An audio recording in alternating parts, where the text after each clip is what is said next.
Hi, I'm Henry, and a huge welcome to Not Before Tea. Instead of writing a paragraph about how I started, I thought I'd put it into a story. So, as grandparents would say, are you all sitting comfortably?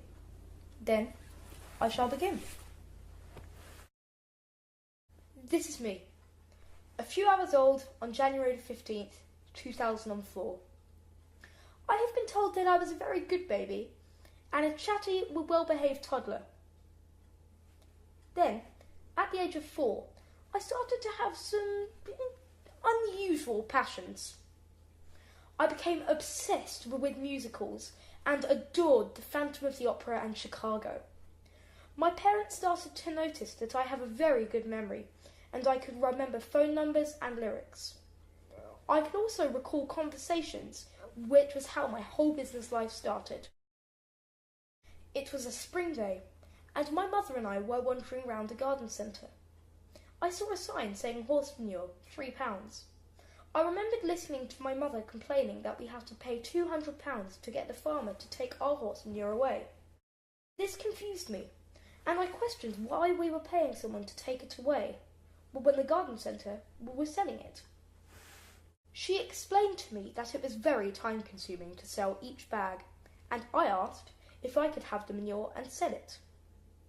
Why this was of interest to a 5-year-old is beyond me, but it was, and I really wanted to buy a new Power Ranger. I remember it took me hours to make one bag, and in the end, my father helped. I proudly put out 3 bags of manure and made a sign.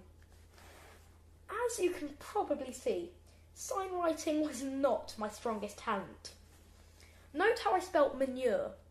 I thought it was Mule. Anyway, an hour later someone came along and bought all 3 bags. I got £1.50 and I was thrilled. My business life stopped for 6 months until I went to my new school. The playground was big and everyone bought in little action figures to play with at break. I somehow found myself finding out what action figures all my friends had and if they were missing any. Then, and this was where my good memory helped, I would set up trade meetings between my friends where they could swap or buy the figures. Sadly, this resulted in my friends bringing money into school, and my mother and I were called into the headmistress's office. I was told that my business had to close and cash was banned from school. I remember being furious that someone had put a stop to my empire, and as I left her office, I turned round and said, "How about PayPal?" So there I was, age 7 with 2 businesses, both of which had been forced to close. I decided to take a 2-year break from commerce, but little did I know that my best one yet was just around the corner. It all began with a conversation with my mother. She told me a long story about her greatest childhood memory, which was buying sweets. She remembered where she parked her bike, what the sweet shop owner looked like, what she would choose, and even which she would eat first. These days, children just go into a petrol station and grab a chocolate bar or something. I decided that I wanted to put the magic back into sweets. I designed some unusual jars of sweets, one of them being mud and worms, basically jelly worms and chocolate raisins. I decided this time the business needed a name, and thought of something that was linked to sweets. The one thing that grown-ups always say when I ask for sweets is "not before tea." I decided this was a great name for my company. I drew a mouse and a circle around it. I now had a name and a logo and some products. I started to sell the jars to family and asked my mother how I could advertise them to people I didn't know. She is in PR, so she said she would teach me to write a press release. It said that I had launched some new sweets. I was so excited to send it out. I sent it to a list of newspapers that my mother had, and amazingly it got picked up by the Daily Mail. I did some photos and my story was on page 11 just 2 days later. My mother said that it was not usually this easy, but I just thought it was the best thing ever. I put my jars on a website I had designed as I had a free 30-day trial. On the day the story was in the mail, I had 70,000 hits to the site. Sadly, we just had 32 jars of sweets made up. There's a famous line in Harry Potter that says, "These are mad times we live in. Mad." To be honest, I couldn't agree more. Lots of other newspapers ran my story, and there was Mud and Worms mania. I even appeared in the New York Times. The next turning point was an interview I did with the Huffington Post.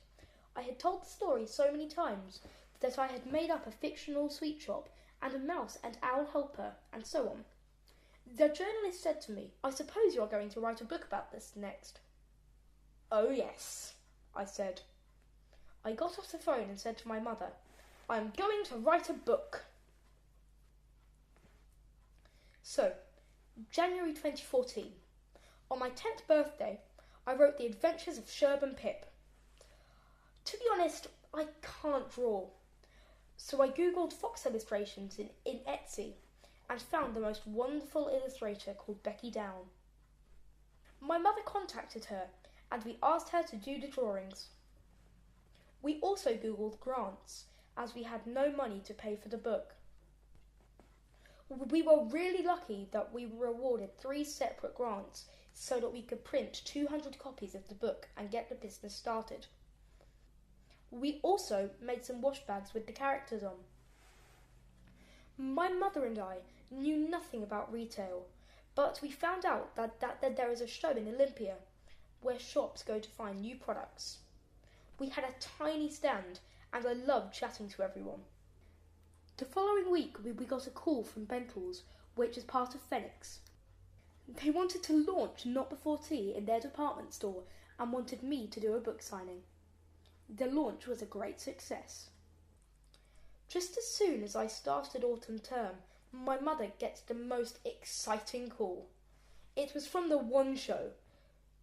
Would Henry be able to join Richard Branson on the show tomorrow? Let me think about that. Yes. This was incredible, and he was just so lovely. Like him, I have not had an easy time at school, so I felt he understood me.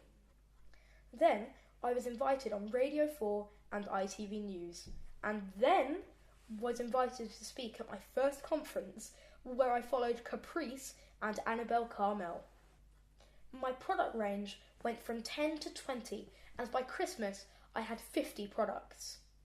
I met a wonderful team called Finest for Baby in January 2015, who now handle all the selling into shops as it is quite complicated. I probably couldn't live without them. In a few weeks, it will be a year since I officially launched a book and brand in Phoenix. My products are now being sold in over 50 shops, and Pip the Mouse and Friends are a big part of children's lives now. This makes me so proud. To celebrate, we have just made the main mouse himself. I look forward to you joining me on the next year of adventures.